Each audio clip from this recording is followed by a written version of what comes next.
कहानी की शुरुआत में हम एक खूबसूरत महिला को देखते हैं जिसका नाम एलिस है और उसकी उम्र 40 साल है। एलिस पिछले 8 सालों से पेरिस की एक फैशन मैगजीन के लिए काम कर रही है। वो अपने करियर में आगे बढ़ने के लिए पूरी तरह से समर्पित है, लेकिन उसका कड़वा स्वभाव और ओल्ड फैशन होना उसकी तरक्की में बाधा सा बन गया है, जिसके कारण पिछले 4 सालों में उसका प्रमोशन नहीं हो पाया है। एलिस का अपने पति से डिवोर्स हो चुका है और वो अपनी छोटी बेटी के साथ रहती है, लेकिन एलिस काम की वजह से अपनी बेटी को ज्यादा समय नहीं दे पाती। वो काम में जाने से पहले अपनी बेटी को अपनी बहन के घर छोड़कर जाती है। एलिस अपनी जिंदगी में बहुत अकेली है और उसे खुद के लिए भी समय नहीं मिलता। एलिस अपनी कंपनी के काम से ब्राजील जाती है और जब वो काम खत्म करके फ्लाइट से पेरिस लौट रही होती है तो उसकी मुलाकात एक यंग लड़के से होती है जिसका नाम एडम है। एडम की उम्र 20 साल है और वो एक कॉलेज में पढ़ता है। एडम ने इकोनॉमी क्लास की सीट बुक की थी, लेकिन उसके सीट में दिक्कत होती है, इसलिए उसे बिजनेस क्लास में एलिस के पास बैठा दिया जाता है। एडम पहली बार बिजनेस क्लास की सीट पर बैठकर काफी खुश होता है, जबकि एलिस अपने लैपटॉप पर काम कर रही होती है। लैंडिंग के दौरान प्लेन में तेज टर्बुलेंस शुरू हो जाती है, जिससे एलिस बहुत डर जाती है और एडम का हाथ पकड़ लेती है। ये देखकर एडम मन ही मन बहुत खुश हो जाता है, क्योंकि पहली बार किसी लड़की ने उसके साथ ऐसा किया था और वो एलिस से आकर्षित हो जाता है। कुछ देर बाद प्लेन लैंड करता है और एलिस जाने लगती है। एडम उससे बात करना चाहता है, मगर एलिस सिर्फ बाय बोलकर निकल जाती है। तभी एडम देखता है कि एलिस का पेन ड्राइव सीट के नीचे गिरा हुआ है। वो उसे लौटाने के लिए एयरपोर्ट के बाहर आता है, लेकिन तब तक बहुत देर हो जाती है।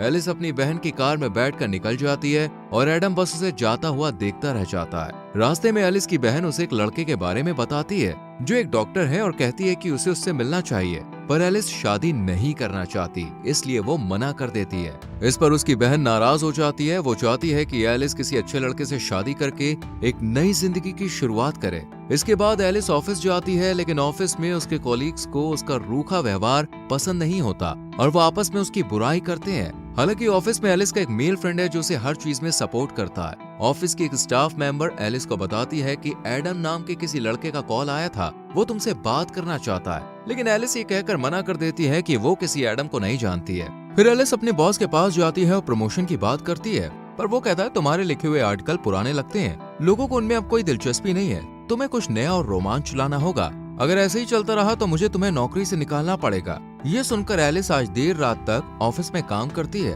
और सोचती है कि वो कुछ नया और रोमांच कैसे ला सकती है। तभी उसके पास वही स्टाफ मेंबर का नोट मिलता है जिसमें लिखा होता है कि वो लड़का पेन ड्राइव की बात कर रहा था। एलिस को याद आता है कि उसने गलती से पेन ड्राइव प्लेन के अंदर गिरा दी थी। वो तुरंत एडम को कॉल करती है और कहती है कि तुम कहाँ हो, मुझे पेन ड्राइव चाहिए, वो बहुत जरूरी है। एडम उस समय अपने दोस्तों के साथ एक बार में होता है जहाँ वो एलिस को आने के लिए कहता है। जब एलिस बार के बाहर पहुँचती है तो एडम उसे अंदर ले जाता है और अपने दोस्तों से मिलवाता है।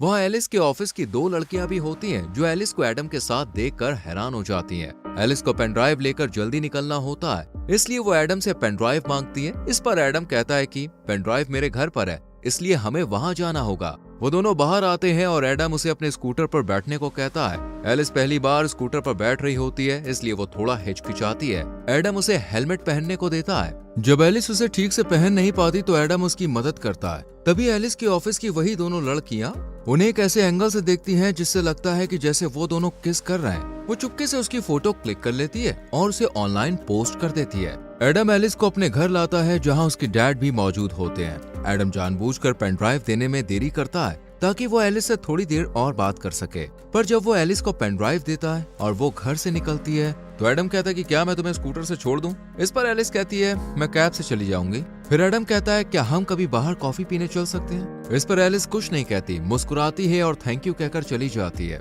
अगले दिन जब एलिस ऑफिस जाती है तो सब लोग उसे अजीब निगाहों से देख रहे होते हैं। एलिस कुछ समझ नहीं पाती, तभी उसकी एक कॉलीग उसे और एडम की फोटो दिखाते हुए कहती है कि तुम दोनों की ये फोटो किसी ने ऑनलाइन डाल दी है और सबको लग रहा है कि वो और एडम किस कर रहे थे। पर एलिस जानती है कि ये सिर्फ एक गलतफहमी है, ऐसा कुछ नहीं हुआ था। लेकिन उसका बॉस ये देखकर बहुत खुश होता है। वो कहता है मुझे तुम्हारा ये नया लुक बहुत पसंद आया। एलिस कहती है ऐसा कुछ नहीं है, पर बॉस कहता है हमें तो यही चाहिए। वो लड़का तुमसे उम्र में काफी छोटा है, ये बहुत कूल लगेगा। बॉस को लगता है कि मैगजीन युवाओं को टारगेट करती है और अगर एलिस एक जवान लड़के के साथ रिलेशनशिप में है तो वो युवा पीढ़ी की सोच को बेहतर समझ पाएगी। वो कहता है तुम इसमें लगी रहो, ऐसा करने से हमारी मैगजीन बिकेगी क्योंकि लोगों को मिर्च मसाला चाहिए होता है। पर एलिस अपने से कम उम्र के लड़के को डेट नहीं करना चाहती है। वो अपने दोस्त से इस बारे में बात करती है जो उसे सलाह देता है कि उसे बस दुनिया को दिखाने के लिए एडम को डेट करना चाहिए। वो कहता है अगर तुम्हारा बॉस ये देखेगा तो वो तुमसे खुश होकर तुमको प्रमोशन दे सकता है। पर किसी की भावनाओं से खेलना और झूठ बोलना सही नहीं था,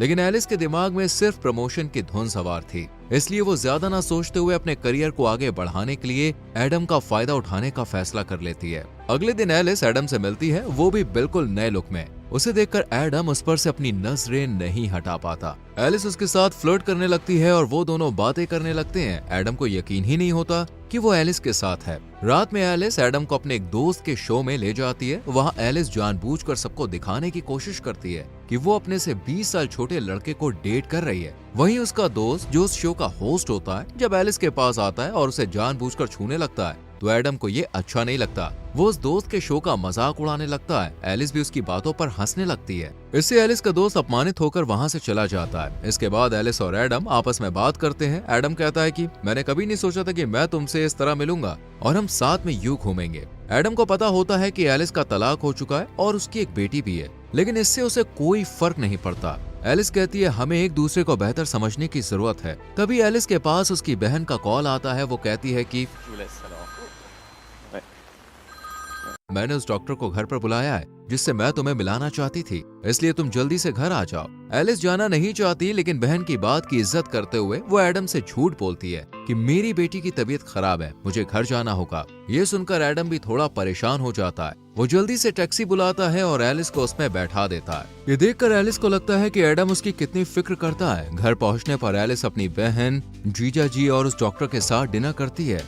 एलिस ड्रिंक करके आई होती है, जिस वजह से वो नशे में डॉक्टर से उल्टे सीधे सवाल पूछने लगती है। इसमें डॉक्टर को बुरा लगता है और वो वहाँ से चला जाता है। यहाँ एलिस लगातार कोशिश कर रही होती है कि बॉस उससे खुश होकर उसे प्रमोशन दे दे, लेकिन ऐसा नहीं हो रहा था। इसलिए वो एडम को एक फैशन शो में लेकर जाती है जहाँ उनकी कंपनी की सीईओ और बॉस मौजूद होते हैं। जब शो के दौरान मॉडल्स रैंप वॉक कर रही होती हैं, तभी एक लड़की गिर जाती है। ये देखकर एडम तुरंत उसे उठाने के लिए आगे बढ़ता है। सीईओ को एडम का ये व्यवहार बहुत अच्छा लगता है। शो खत्म होने के बाद एडम और एलिस पार्टी में ड्रिंक करते हैं और डांस करने लगते हैं। डांस करते वक्त वो दोनों बहुत करीब आ जाते हैं, लेकिन कुछ होने से पहले ही एलिस देखती है कि कुछ लड़कियां उनकी तस्वीरें क्लिक कर रही है। ये देखकर एलिस तुरंत एडम का हाथ पकड़कर उसे बाहर ले आती है। एडम एलिस को अपनी स्कूटर में बैठाकर उसके घर तक छोड़ देता है। यहाँ एक ऐसा मोमेंट आता है जहाँ एडम एलिस को किस करने वाला होता है, पर एलिस पीछे हट जाती है और चुपचाप घर के अंदर चली जाती है। लेकिन एडम को लगता है कि उसने एलिस के करीब आने का मौका मिस कर दिया है, इसलिए वो एलिस के घर जाता है जहाँ उसे पता चलता है कि उसकी बेटी अपनी मौसी के घर पर है। तब एडम एलिस को किस कर लेता है। एलिस खुद को रोक नहीं पाती और दोनों इंटीमेट हो जाते हैं। अगली सुबह एलिस को पिछली रात की घटना के लिए बहुत बुरा लगता है। वो एडम से कहती है कि वो घर से चला जाए, लेकिन बाहर तेज बारिश हो रही होती है, इसलिए बारिश रुकने तक एडम घर में रुक जाता है। तभी एलिस की बहन और बेटी घर लौट आती है। एलिस उनसे कहती है कि एडम उसका कॉलीग है। वो एडम के हाथ में कुछ फाइल्स दे देती है और एडम वहाँ से जाने लगता है, पर जैसे ही वो दरवाजे से बाहर जाता है, एलिस उसे रोककर किस कर लेती है। इससे हमें समझ में आता है कि एलिस अब सच में एडम को पसंद करने लगी है और उसके साथ रहने में उसे अच्छा लगता है। जिस रिश्ते को उसने दुनिया को दिखाने के लिए शुरू किया था, अब वो सचमुच एक एहसास में बदल चुका है। इसके बाद से एडम और एलिस अक्सर साथ में घूमने लगते हैं। एडम उसे सरप्राइज देता है, उसे घुमाने ले जाता है, जो एलिस को बहुत पसंद आता है। अब एलिस और एडम के बीच गहरी भावनाएं विकसित होने लगती हैं। दोनों साथ में बहुत खुश होते हैं। एक दिन एडम एलिस से पूछता है कि तुम दिखने में खूबसूरत हो, अमीर हो, तो फिर तुमने मुझे पसंद क्यों किया? इसका जवाब एलिस के पास नहीं होता, क्योंकि वो अपने फायदे के लिए एडम के साथ रिश्ते में आई थी, पर अब उसे सच में एडम से प्यार हो गया है। कुछ दिन के बाद एलिस को काम में प्रमोशन मिल जाता है, जिससे वो बेहद खुश होती है। लेकिन अब वो एडम के बारे में सोचने लगती है, क्या उसे इस रिश्ते को जारी रखना चाहिए? जब वो एडम से मिलती है, तब एडम उससे कहता है कि मैं तुमसे बहुत प्यार करता हूँ और तुमसे शादी करना चाहता हूँ। ये सुनकर एलिस हैरान रह जाती है। वो कहती है कि हम दोनों बहुत अलग हैं। मैं तुमसे 20 साल बड़ी हूँ, तुम्हें अभी अपनी जिंदगी में बहुत कुछ करना है, हम इस रिश्ते को आगे नहीं बढ़ा सकते। एलिस कहती है, मैं तुमसे प्यार करती हूँ, पर मेरी जिंदगी में बहुत सारी जिम्मेदारियां हैं, मेरी बेटी है, मेरा काम है, ऐसे में हम साथ नहीं रह सकते। लोग हमारे रिश्ते को लेकर क्या कहेंगे? वो कहती है शायद यही बेहतर होगा कि हम यहीं पर रुक जाएं। लेकिन एडम उसकी बातों को नहीं मानता। फिर भी एलिस वहाँ से चली जाती है। एलिस जानती है कि उसने एडम को पहले सिर्फ प्रमोशन के लिए इस्तेमाल किया था, लेकिन अब उसे भी उससे सच में प्यार हो गया है और वो उसके साथ रहना चाहती है। फिर भी अपनी जिम्मेदारियों और समाज के डर के कारण वो एडम से दूर हो जाती है। एलिस एडम से दूर होकर बहुत अकेला और तन्हा महसूस कर रही होती है। उसके लिए एडम को भुलाना काफी मुश्किल हो रहा था। वहीं एडम का भी यही हाल था। वो अपने दुख को अपने पिता से साझा करता है। उसके पिता उसे समझाते हैं और कहते हैं, जब मैं तुम्हारी उम्र का था तब मुझे भी प्यार हुआ था। ये सब चलता रहता है, तुम्हें अपनी जिंदगी में आगे बढ़ना होगा। कुछ दिन बाद एलिस के ऑफिस में सीईओ खुद मैगजीन का कवर फोटो देखने आती है, लेकिन उन्हें कवर फोटो पसंद नहीं आती। वो मेल मॉडल की जगह किसी नए और अनदेखे चेहरे की तलाश में होती है। तभी उनकी नजर एलिस के लैपटॉप स्क्रीन पर पड़ती है, जिसका वॉलपेपर एडम की तस्वीर होती है। उसे देखकर सीईओ को याद आता है कि ये वही लड़का है जिसने फैशन शो में रैम वॉक के दौरान गिरी हुई लड़की को उठाया था। वो चाहती है कि एडम उनके मैगजीन का नया मॉडल बने। ये सुनकर एलिस को अच्छा नहीं लगता। वो नहीं चाहती कि वो फिर से एडम से मिले, लेकिन अपने बॉस के कहने पर उनकी बात उसे माननी पड़ती है। एलिस एडम को कॉल और मैसेज करती है और एडम एक टूटे हुए आशिक की तरह घर में बैठकर ड्रिंक कर रहा होता है। वो एलिस के कॉल और मैसेज का गुस्से में जवाब नहीं देता। तब एलिस खुद उसके घर जाती है और उसे अपने साथ बाहर लेकर आती है। एडम को लगता है कि अब एलिस फिर से उसके साथ रिश्ता शुरू करना चाहती है, लेकिन एलिस उसे बताती है कि तुम्हें मैगजीन के लिए मॉडल बनना होगा, तुम्हें खूबसूरत लड़कियों के साथ काम करने का मौका मिलेगा और इसके लिए तुम्हें पैसे भी मिलेंगे। ये सुनकर एडम गुस्से में आ जाता है। उसे समझ में आ जाता है कि एलिस अपने काम के लिए उसके पास आई है। वो कहता है, मैं अब तुमसे मिलना नहीं चाहता, अच्छा होगा हम कभी ना मिलें। और वो गुस्से में वहाँ से चला जाता है। जिस दिन एडम का फोटोशूट होना होता है, सभी एडम के आने का इंतजार कर रहे होते हैं। एलिस को डर लगता है कि अगर एडम नहीं आया तो उसे नौकरी से निकाल दिया जाएगा। तभी एडम वहाँ पे आ जाता है क्योंकि वो अब भी एलिस से प्यार करता है। उसे मेकअप रूम में ले जाया जाता है जहाँ उसका लुक तैयार किया जा रहा होता है। तभी उसके पास एलिस का दोस्त आता है और एडम से माफी मांगता है। वो कहता है कि मैंने ही एलिस को सलाह दी थी कि वो तुम्हारे साथ झूठा रिश्ता बनाए ताकि उसे प्रमोशन मिल सके।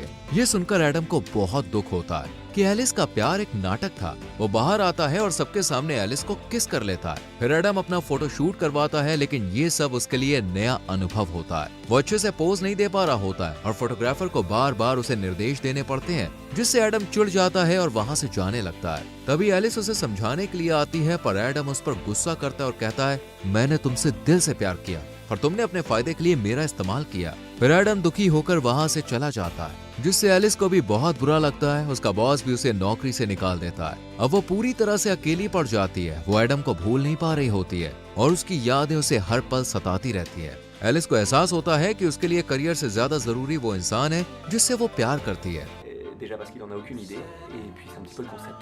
इसलिए एलिस एडम के कॉलेज जाती है और सबके सामने कहती है, मैंने अपने भविष्य को लेकर सोचना छोड़ दिया है और मुझे फर्क नहीं पड़ता कि समाज हमारे बारे में सोचेगा। अब मैं सिर्फ तुम्हें चाहती हूँ, मैं तुमसे प्यार करती हूँ और तुम्हारे साथ रहना चाहती हूँ। वो एडम से माफी मांगती है। एडम उससे अब भी प्यार करता है। वो उसे किस कर लेता है और माफ कर देता है। इसके बाद से दोनों साथ में हंसी खुशी रहने लगते हैं और इसी के साथ मूवी खत्म हो जाती है। दोस्तों, अगर आपका परिवार और समाज आपके रिश्ते के खिलाफ हो जाए तो क्या आप अपना प्यार निभा पाएंगे? इस पर अपनी राय कमेंट सेक्शन में जरूर दें। वीडियो को लाइक और शेयर करें और चैनल को सब्सक्राइब करके बेल आइकॉन प्रेस करें। मिलते हैं अगली वीडियो में। Till then, bye bye, take care.